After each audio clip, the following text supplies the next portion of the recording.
Hey guys, how's it going? Crass here. Today I wanted to bring you a video on the PvP side of Necromancer. I'll be starting with kind of the beginner build, or just the tried and proven build for Necromancer.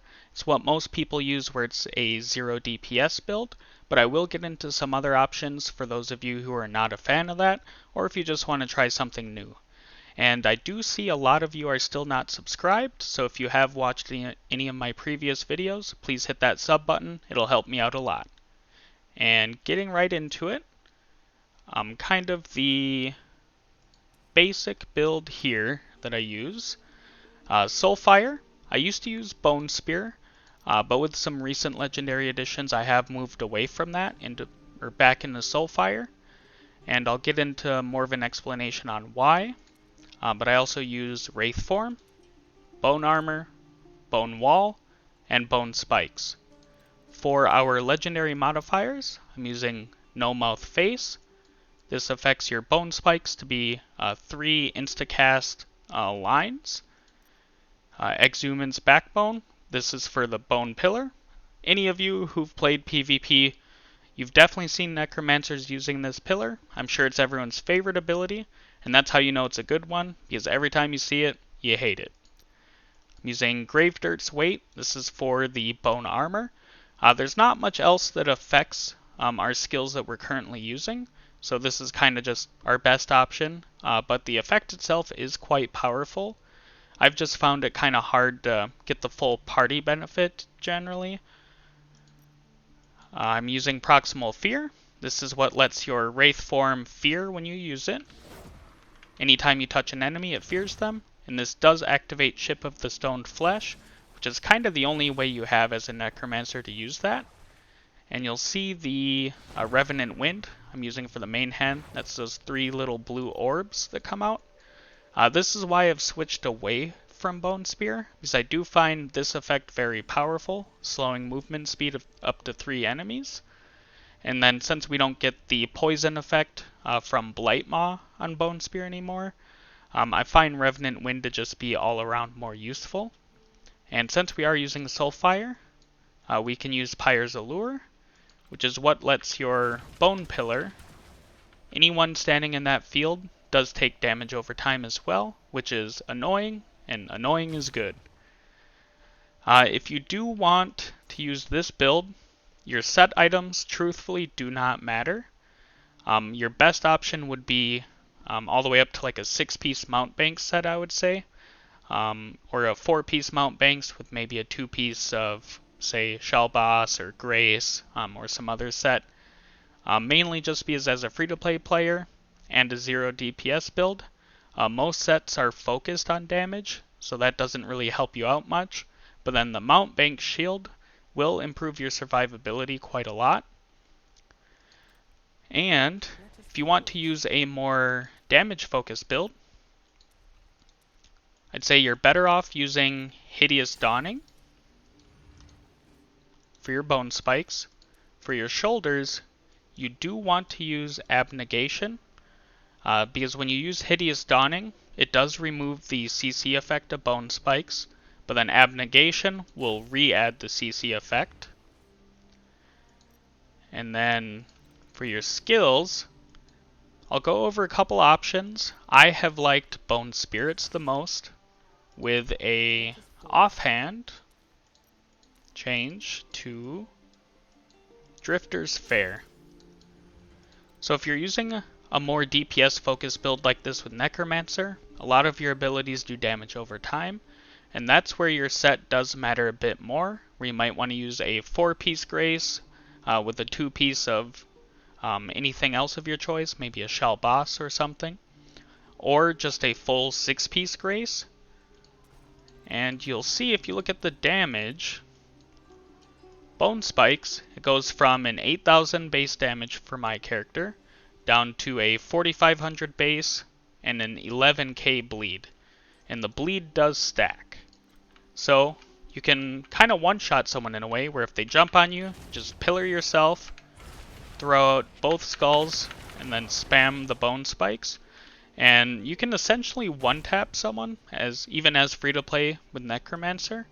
A lot of people do not expect that, since typically necromancers don't deal a lot of damage in PvP. Another option is, for your offhand, you can use Tenthorn with Corpse Lance. So you would switch Corpse Lance in. And yeah, if you use Corpse Lance, you can, it's kind of the same thought process where you can one-shot someone by gathering corpses, and then it's kind of like one big nuke. And it has kind of the same playstyle where you want to hit someone first with Bone Pillar if you can, and then hit them with the Bone Spikes. And the reason why you want to do it in that order, by the way, is because the Bone Pillar does deal damage. We can see here, 8,000, so it is pretty good damage, but it is still less than the Bone Spikes. And once you hit someone with the Bone Pillar, they get the knockup and slow. You can more guarantee these, because these are harder to land than the previous no mouth phase, where it's just 3 forward moving spikes. And one other option I want to mention is, I think for free-to-play players, I haven't tested it yet myself, but I feel like Pitiless Pace has potential to maybe be better than the Proximal Fear. And the reason for that is, in my experience, when you use Proximal Fear, of course you have to kind of jump into the enemies in most cases, unless you're just using it as an escape tool. In which case, as an escape tool, I think this is better. And then when you use the fear to engage into the enemies, I've found that right when your Wraith form ends, typically you get either one shot or CC locked until you die. So then instead of getting one shot like that using the fear, I want to test this out a bit more using this as more of an escape tool.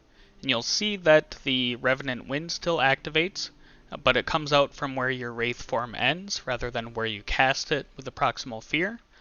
So I feel like that has good potential to increase your survivability, but then you still get that effect of slowing enemies. So think of it kind of like Wizard in a way, where you have an escape tool, and then it has, instead of a clone to confuse the enemies, you have a slow to make sure that they can't chase you down. Other than that, there's not a whole lot of other options for the damage focus build. There are some Dark Curse interesting legendaries here. I find it hard to replace Wraith form and the legendaries that affect it, but if you do want to test out an even higher damage build, you could use something like the Dark Curse causes enemies within to take continual damage, or even a more CC focused build with, say, Dark Curse decreases enemy attack speed and movement speed. So yeah, you'd kind of want to go with something like that. If you're using like the 6-piece Grace set type build and you don't feel like you need Wraith form, you could slot in Dark Curse with either the CC focus side or the damage focus side, and that would be pretty solid as well. I've seen some people use it. Haven't tried that yet myself though as well. And for your legendary gems, it doesn't matter a whole lot what you use, since gem effects are reduced by 66% in PvP, and this affects your magic affixes as well, so all of these get reduced by 66%, and that's what kind of makes it to where they matter much less than you would think they do. With your gems, you're mainly just worried about resonance, because that does not get reduced in PvP. So with a 2-star gem setup, at rank 5, you get the same resonance as a 1-star at rank 10, except it costs way less in total gem power. Eventually, you will want to upgrade your gems to 3 out of 5, 4 out of 5, or 5 out of 5, depending on lucky drops or just a long time grinding platinum. And these will give you even more resonance at a much lower gem power total cost than your 2-star gems. And then if you want to worry more about PvP, or that's what you're mainly playing, you're not missing out on much by upgrading your gems, because you do lose Magic Find, but if what you care about is PvP, the resonance will benefit you more in the game, since you want to improve where you have the most fun, I would say.